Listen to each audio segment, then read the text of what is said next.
Australian Prime Minister Anthony Albanese sat at Westminster Abbey alongside world leaders for the funeral of Queen Elizabeth II.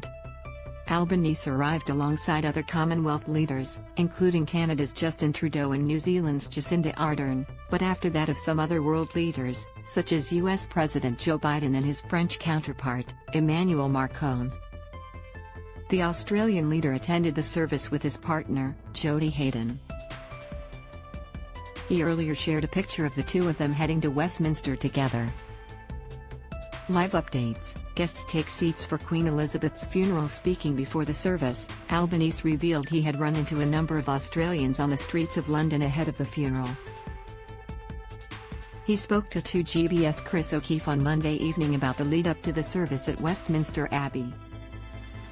"It's been quite extraordinary. But wherever you go, there are huge numbers of people on the street around Buckingham Palace," Albanese said.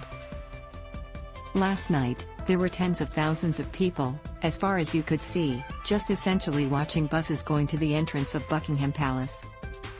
Read more: Queen Elizabeth II to be laid to rest at funeral. "But I've run into a whole lot of Australians as well who've made the journey here. I've met people from Melbourne and Geelong and Sydney and from all around the country. I had a moment yesterday where someone yelled out in the line, 'Hey, Albo.' And I went over and of course, I have security with me. And I said, 'Where are you from?' And he said, 'Kent.'